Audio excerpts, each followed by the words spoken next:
بسم الله الرحمن الرحيم qodobada barnaamijkan aan idinkugu haynana waxaa ka mid ah ergeyga Mareykanka ee bariga dhexe Stephen Witkoff ayaa magaalada Moscow wuxuu wada hadallo xasaasi ah kula leeyahay mas'uuliyiinta waddanka Ruushka iyadoo xiisad culusna ay u dhaxayso labada dhinac maalinta Jimcaha waxaa ku eg xilliga uu qabtay Donald Trump ee ku aadan in dagaalka si degdeg ah Ruushka uu ku joojiyo haddaba arrintan ma suurtageli doonta haddii aysan dhicin arrintaasi maxaa imaan doona waxaynu eegi doonaa wararkii ugu dambeeyay iyo falanqayn la xiriirta xiisadda ka dhex aloosan Mareykanka iyo Ruushka xagga Israa'iil haddii aynu eegno Netanyahu ayaa cadaadis iyo culays weyn waxa uu kala kulmayaa ciidamada iyo dadweynaha iyo weliba mucaaradka qorshihiisa ku aadan qaabsashada Mareykanka Gaza arrinkaasi oo lagu tilmaamay mid Israa'iil dhiiqa sii gelinaya isla markaasna halis gelinaya nolosha maxaabiista lagu haysto Mareykanka Gaza wadahadallo xasaasi ah oo ay yeesheen Netanyahu iyo abaanduulaha ciidanka Israa'iil ayaa la sheegayaa in horumar weyn aan laga gaarin waxaana la filayaa kulan degdeg ah golaha wasiirada Israa'iil inay yeeshaan waxaana sii kordhaysa cambaarinta caalamiga ah ee dunida oo idil ka imaanaysa Israa'iil dhinaca kale waxay sii wadaa duqeynta iyo weerarada arxanka daran ee ka dhanka ah dadka Falastiiniyiinta Xisbullah waxay mar kale soo saartay bayaan ay si adag uga hadlayso inaysan aqbalayn inay hub ka dhigto xaaladan ayaa laga cabsi qabaa in Lubnaan lugaha ay u geliso qalalaaso hor leh dhammaan wararkan iyo qodobo kale oo faahfaahsan iyo wixii warah ee soo kordha iyo weliba falanqayntii ayaan idinkugu haynaa barnaamijka wararka caawa soo gudbinta barnaamijkan waxaa gacan ka geysatay shirkadda xawaaladda ee Safari Remit oo ah shirkad xawaaladeed oo fadhigeedu yahay dalka UK si aad u hesho faahfaahin dheeraada una adeegsato adeegga Safari Remit booqo website-ka shirkadda www.safariremit.com haddii aad ubadkaaga aqoon sare la jeclaatid halkaad aadi lahayd iyo kana waa American International High School ee ilmaha haatan u geyso oo aqoonta Kamal American International High School farciisa Nairobi waxa uu kugu bishaaraynayaa inuu ku hayo waxbarasho heer caalami ah oo aad qaadanayso shahaado la aqoonsan yahay isla markaana casharrada lagu bixinayo nidaamka waxbarashada Mareykanka haddii aad ka soo guurtay qurbaha ama aad la doonayso waxbarasho tayo wanaagsan carruurtaada American International High School waxa uu ku diyaariyay waxbarashada dugsiga sare waxa uu iskuulkan wada shaqayn la leeyahay hay'adaha waxbarashada Mareykanka iskuulku waxa uu ku yaalaa xaafadda Westland ee magaalada Nairobi wixii faahfaahin kala xiriir telefoonada iyo shashada kaaga muuqda maxamed mahmuud cadde oo wararkan isha ku haya ayaa qadka ku jira maxamed hadda inoogu bilow wararka kuwada ugu waaweyn bayaan uu soo saaray ururka Xisbullah ayaa ku gacan sayray warar ka soo baxay xukuumadda Lubnaan oo ah inay raadinayso qorshe ay hubka uga dhigto ururka Xisbullah dabeeqada sanadkan 2025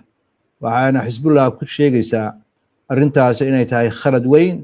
oo waxyeello weyn gaarsiinaya madaxbannaanida waddanka Lubnaan ururka Xisbullah ayaa sheegay in arrintaasi ay uga jawaabayaan iyo go'aankaasi inay u tixgelinayaan wax aanan jirin dhanka kale ururka Xisbullah ayaa sheegay in uu soo dhaweynayo wada hadallo istiraatiiji qaran oo la xiriira xagga amniga oo lagu soo afjaray waxa uu ku sheegay Israa'iil xadgudubka ay ku sameynayso dhulka Lubnaan iyo in laga shaqeeyo sidii dib loo dhisi lahaa goobihii uu cadawgu burburiyay xukuumadda Lubnaan ayaa shir yeelatay 4 saac ka hor oo uga wada xaajoonaysay arrimaha la xiriira hubka waxaana si weyn looga hadlay hubka dhigista ururka Xisbullah taasoo qayb ka ah hindiso ay soo gudbisay dowladda Mareykanka si kastoo ay tahay kulankii markii uu dhamaaday ra'iisul wasaaraha waddanka Lubnaan Nawaf Salam ayaa sheegay in wada xaajoodka la xiriira arrintaasi dib loo dhigay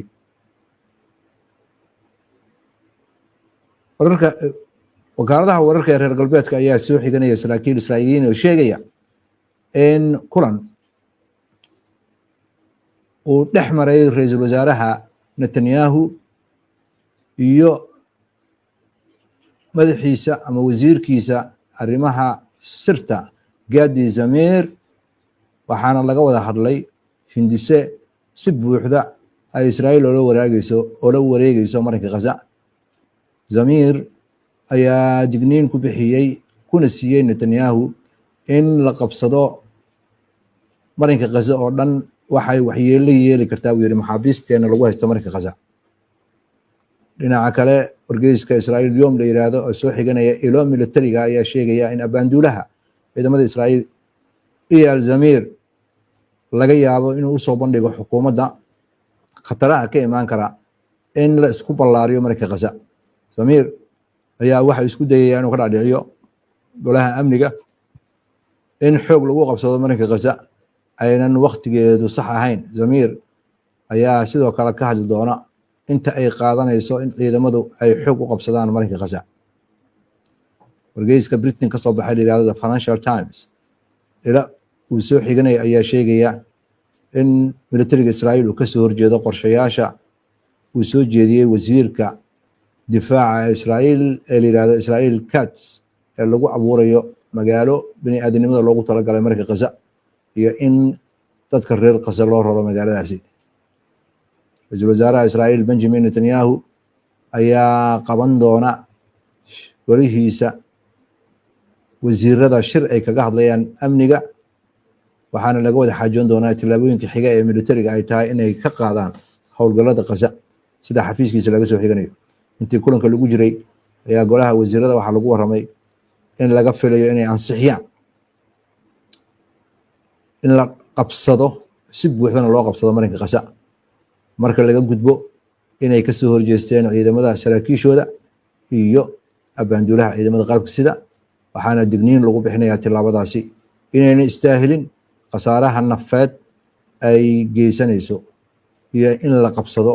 marinka khaza oo dhan khasaaraha ka dhalanaya. hogaamiyaha xisbiga mucaaradka Yair Lapid ayaa sheegay in uu ku wargeliyey ra'iisul wasaaraha Israa'iil Benjamin Netanyahu mar ay kulan kooban yeesheen in la qabsado marinka khaza inay tahay fikrad aanan wanaagsanayn. waxa uu sheegay in xukuumadda Israa'iil in dagaal la geliyo waa in ay mujtamaca intiisa badan ay isku raacsan yihiin oo ay taageersan yihiin ra'iisul wasaaraha. haddii shacabka Israa'iil aynan xiiseynayn dagaalkaasi waxa weeye ra'iisul wasaaraha waxaan u sheegay inuu dagaalkaasi macno yeelan doonin ayaan u sheegay buu yiri ra'iisul wasaaraha. wuxuu sidoo kale u sheegay in qiimo weyn ay tallaabadaasi ku fariisan doonto oo khasaaro weyn gaarsiisa Israa'iil taasoo xagga dhaqaalaha iyo xagga tirada dadka naga dhimanaya ee dagaalkaasi uu horseedi karo. taa beddelkeedii looma baahna buu yiri in la galo in xoog lagu qabsado marinka khaza qorshe ah. Lapid ayaa waxa uu sheegaya Israa'iil waa in ay ogolaataa wadamada carabta inay maamulaan marinka khaza si ciidamadeena agala soo baxno aan waqti u gelino in aan ururka Xamaas ka taqalusno. wararka caalamkana waxaa ka mid ah wadahadaladii dhex maray madaxweynaha waddanka Ruushka Vladimir Putin iyo ergeyga gaarka ah ee waddanka Mareykanka Steve Witkoff ayaa lagu sheegay inay ahaayeen kuwa waxtar leh oo wax ku oola sida uu sheegay ninka kaaliyaha ka ah xafiiska siyaasadda aqalka looga taliyo waddanka Ruushka ee Kremlinka siyaasaddiisa arrimaha dibadda Yuri Ushakov. Witkoff ayaa 3 saacadood oo kulan wada hadallaa la yeeshay Putin 2 maalmood ka hor inta una dhammaan waqtiga kama dambaysta oo madaxweynaha Mareykanka ku qabtay in xukuumadda Ruushka ay ogolaato in nabad Ukraine laga hirgeliyo ama cunaqabatayn cusub lagu soo rogo. Ushakov ayaa u sheegay warbaahinta waddanka Ruushka in labada dhinac ay ka wada xaajoodeen colaadda waddanka Ukraine iyo sidii xiriirka Ruushka iyo Mareykanka lagu hagaajin lahaa. wuxuuna sheegay dowladda Ruushka in ay heshay calaamado ka yimid ama fariimo ka yimid madaxweynaha Mareykanka oo taa beddelkeedina loo diray fariimo. waa hagaag maxamed waa mahadsan tahay daawadayaashuna way mahadsan yihiin mar kale ayaan soo dhaweynaynaa. waxaan u gudbaynaa daawadayaal faraaqaynta wararka iyo wixii warah degdeg ah ee soo kordha laakiin aynu ku hakanno qadar xayeysiina. ku soo dhowow xarunta Al-Hidayah Academy aan step ahead tushin haddii horay iyo haddeerba carruur alle kuu hibeeyo tacliin waa lama huraan aqoonta hidaaya kaalay hibada xifdiga iyo quraanka hal haysta rabiyadda fiican aqoontoon kala haraynba ileen mahuraanba weeye u kaalay hidaaya kaaba xarunta alhidaaya academy aan step ahead tuition ee magaalada london waxay bixisaa adeeg waxbarasho dhammaystiran oo loogu talagalay carruurta dhallinyarada iyo dadka waaweynba xifdinta qur-aanka iyo dhisidda akhlaaqda suuban iyo xiisadaha maadiga ahba sida tuushinka ilmaha iyo koorsooyin ingiliisha oo dadka waaweyna waa ku diyaar haddaba fasalladu way xadidan yihiin xaruntu waxay ku taallaa xaafadda harleton ee waqooyiga galbeed ee magaalada london kala xiriir telefoonnada iyo baraha bulshada shaashadda kaaga muuqda ma ogtahay in hilibka yaalla suuqyada dalalka khaliijka yurub iyo maraykanka aad ka helayso magaalada muqdisho Somali Meat Company ku dooro hilib nadiif ah oo lagu qalay kawaan nadiif ah iyadoo la hubiyey badqabka caafimaadka xoolaha hada dalbo hilib geel lo ama ari adigoo ka heli kara xarumaha Somali Meat Company ku leedahay gobolka Banaadir ama wac nambarka ku muuqda soo dhawaada mar kale daawadayaal wali waxaad la socotaan barnaamijkii wararka caawa maxamed waanu imaan doonaa xiisadda ruushka iyo arrintan nuclearka la xiriirta iyo wada hadaladan waxay ka macno yihiin iyo waqtiga gabaabsiga ah iyo cidda tanaasuli doonta laakiin aan ku bilowno warka la xiriira Netanyahu mucaaradada uu la kulmayo qobarada Israa'iilta qaar kamid ayaa ka hadlay in militarigii iyo dadweynihii iyo mucaaradkii intuba ay ka soo horjeedaan bal warkaas inoo faahfaahay Tim Perry oo khabiir ku ah ama muddo dheer ah suxufi ka shaqeynaya arrimaha Israa'iil ayaa sheegay inay aad u adag tahay in la ogaado waxa uu Netanyahu dhab ahaantii qorsheynayo la xiriirta in dagaal weyn Israa'iil ku qaado marinka Gaza dadaalkaasi ayaa waxa laga yaabaa inuu yahay mid lagu maslaxayo saaxiibadiisa garabka midigta ah si uu waqti dheeraada u helo waxaan laga yaabaa inay tahay dadaal uu ku cabsi gelinayo beesha caalamka si ay culayska ay ku hayaan ay uga dabciyaan Perry ayaa waxa uu sharaxayaa in ra'iisul wasaaraha Israa'iil uu ogsoon yahay in shacabka Israa'iil iyo militariga Israa'iil ay ka soo horjeedaan qorshihiisa militariga uu kula wareegayo marinka Gaza iyo waqti dheer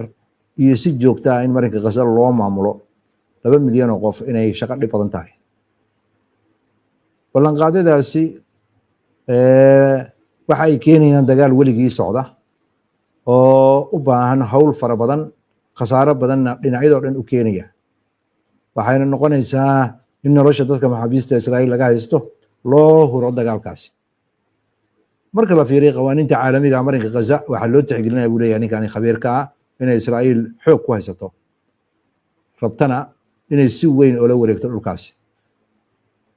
waana ka soo horjeeda beesha caalamka oo dhan waa gartay waaya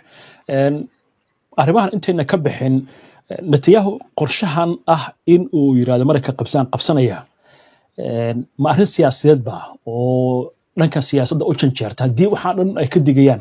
iyaal Zamir abaanduulaha ciidanka Israa'iil wayna ka warqabnaa isaga magacaabay kadib markii uu iscasilay Herza Halefi oo dusha loo saaray mas'uuliyad daradii iyo guul daradii ka soo gaartay Israa'iil dagaalka intii ay waday iyo fashilkii ku yimid in laga hortago weerarkii dhacay 7 Oktoobar dusha ayuu u ritay mas'uuliyadaasi oo idil Herza Halefi iyaal Zamir magacaabistiisa xitaa mucaaradku ay ka soo horjeedeen marka ninkii isagu u magacaabay bilooyin ka hor bishii March ee sanadkan inuu haddana ka soo horjeedo maxay ka macno tahay warbaahinta Israa'iil ayaa ku waramaysa in ra'iisul wasaaraha Israa'iil Benjamin Netanyahu wada xaajood ka wada qorshaha uu gabi ahaan la wareegayo marinka Gaza uuna kala shirayo gurigiisa amniga mar laga weydiiyay madaxweynaha Mareykanka Donald Trump waxa uu ka leeyahay arrintaasi inuu taageerayo inuu diidan yahay iyo inay Israa'iil la wareegto marinka Gaza ayaa waxa uu sheegay wuxuu isku dayayaa buu yiri in cunno dheeraada uu geeyo marinka Gaza wuxuuna intaas ku daray Israa'iil ayaa gacan ka geysanaysa cunnadaas la qaybiyo feejignaan weyn ayaa golaha ammaanka ee qaramada midoobay kulankeeda ka dhashay ee la xiriira wararka la xiriira in Israa'iil rabto inay xoog ku wareegto marinka Gaza ninka qaramada midoobay xogeyaheeda guud u qaabilsan arrimaha la talinta oo la yiraahdo Miroslav Jena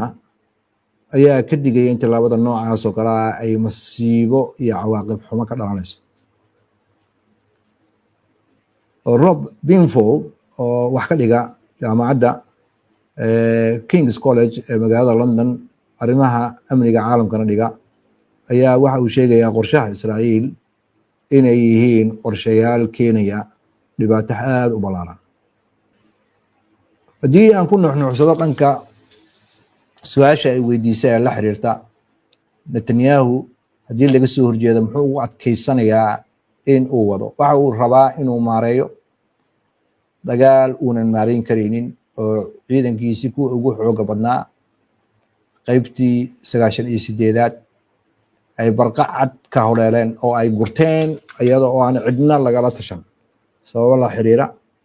cadaadiska, burburka, dhimashada, agab la-aanta, rasaas la-aanta, hooyasho la-aanta iyo dal ayaa isugu darsamay. hadalladan uu jeedinayo ra-iisul wasaaraha israa'iil waxa uu rabaa inuu ku jeediyo taageerayaashiisa xag jirka ah iyo shacabka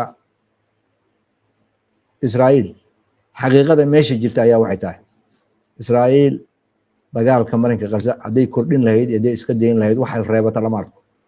dagaalkani uma muuqdo ciidanka israa'iil in ay xamaas jabin karaan sida khabiiradoo dhan ay tilmaamayaan. xamaas laftirkeedana ay xustay wixii ka dambeeyey January xabajoojintii la burburiyey in ay dileen in ka badan 400 oo askari, dhaawacana uu tiro beelay, gaadiidka iyo agabka ay gubeen ciidaas ka badan yahay. tan kale xamaas ma aha cidda hanjabaada netanyahu iyo israa'iil dhegeysanaysa. shacabka ayay la daba taagan yihiin burburin, gaar ahaan kuwa cunada safka ugu jira. cid kastoo dhan iyo caalamku ay og yihiin. tan kale oo ayadana isi soo taraysa ayaa waxay tahay baahidan ay hubka ahaan u isticmaalayaan. meeshii falastiiniyiintu ay ka qaxi lahaayeen waxay diyaar u yihiin inay dhintaan sida wararka soo baxay ay sheegayaan. arrintaasna ma noqon doonto mid ka harta israa'iil iyo ciddii taageeraysa. waa gartay waaya markan aynu eegno dhinaca xisbullah aan eegno iyo warkan culus ay soo saartay maxay ku dambeyn kartaa arrintan? dhammaadka sanadkan baa la yiri waa in hubkadhiis lagu sameeyaa xisbullah. waxaan la qabtay muddo toddobaadyo ah in ciidamadu ay soo diyaariyaan qorshaha hubka dhigista. arrintan maxay khubaradu ka tiri maxamed? khubradoo dhan arrintan waxay ka dayranayaan inay dagaal horseedi doonto. xisbullah oo aan dagaal looga adkaanin ayaa maraykanku wuxuu rabaa inuu siyaasad ahaan heshiiskii wuxuu soo celiyey 2006 heshiiskaasi ayuu wuxuu rabaa in xukuumadda ay dabaqdo. xukuumaddan awoodna ma laha, ciidan ku filan oo xisbullah uga hortagtana ma laha. tan kale oo khabiirada tilmaamayaan waxa weeye haddii aanan arrintan si fiican xisbullah aanan heshiis looga gaarin waxay keenaysaa khilaaf gudaha ka yimaada waddanka Lubnaan, waxayna u badan tahay in xukuumadda ay burburto ama baarlamaanka uu rido. xukuumadda inuu baarlamaanka rido oo cod qaado caqlabi lagala noqonayo kalsoonida, ama in dagaal lagu rido. labadaas ayay mid noqonaysaa sida khabiirada hadal ku dhigayaan. laakiin marnaba lagama yaabo xisbullah inay hubka dhiibaan. mar uu ka hadlayo hubka sheekh naciim oo ah xogayaha guud ee ururka xisbullah waxa uu sheegay marnaba inay suuragal noqonaynin in maraykanka iyo israa'iil ay ku amar ku taaglayaan arrimaha Ukraine arrimaha waddanka Lubnaan. arrintaasna waa isku day weeye uu maraykanku wado, gaar ahaan Thomas Bragg oo ah ergeyga gaarka ah. waxaana muuqata in arrintaasi cawaaqib ka imaanaya sida khabiirada hadal ku dhigayaan. waaya laakiin maxamed dhinaca kale markaynu eegno sanad ka hor xisbullah laguma soo dedegi karin. warkaana maba ahayba mid laga hadli karo miiska saarnaa. laakiin ma la oran karaa marka hogaamiyaasha laga dilay iyo dhaawaca xagga ciidanka ee soo gaaray xisbullah ayaa hadda waxaa la dareemayaa inay jilicsan yihiin oo la muquunin karo? sidaas ma loo dhigi karaa? wararka saas oo kale ah reer galbeedka ayaa riixaya, laakiin xaqiiqada meesha jirta ayaa waxay tahay weeraradii gaadmada ahaa ee lagu qaaday xisbullah oo looga dilay hogaamiyahoodii, iyo weerarkii kale gaadmada ahaa ee qalabka gacmihii isgaarsiinta ama walkie-talkieskii lagu qarxiyey iyo bahalkii pagerka ahaa ayaa dhibaato gaarsiiyey hogaamiyaal aad u fara badan oo ciidan ka tirsan, oo sida ilaha qaarkood ay xaqiijinayaan dhaawacyo oo keliyaha kasoo gaareen. hadda laakiin xilliga laga jooga waa laga soo qabtay. wax yar oo kooban ayaa dhintay. haddana waxaa moodaa sida dadka la socda arrimaha xisbullah ay hadalku dhigayaan xisbullah awoodeedii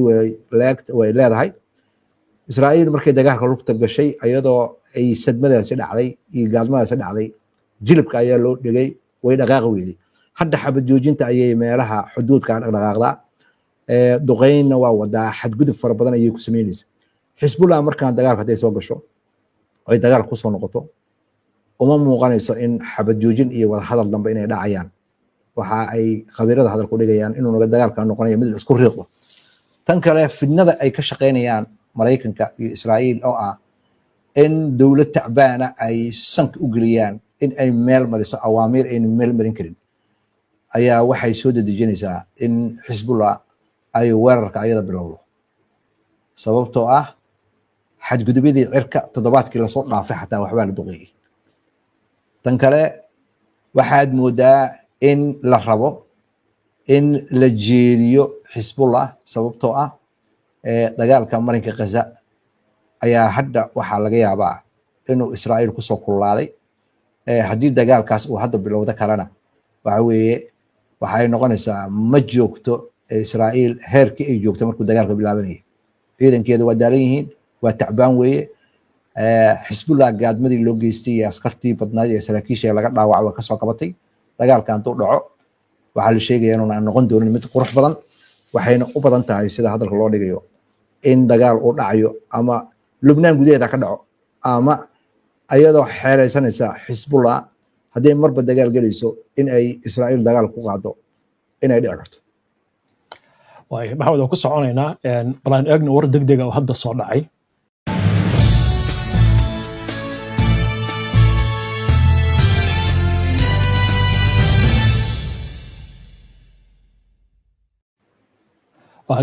intaynu barnaamijka ku jirnay war degdeg ah ayaa hadda ka soo dhacaya waddanka Ghana waxay leeyahay shir diyuuradeed oo ka dhacay waddankaasi ayaa waxaa ku dhintay xubno wasiir ah oo ka tirsan xukuumadda waddanka Ghana waxaa ka mid ah wasiirkii gaashaandhigga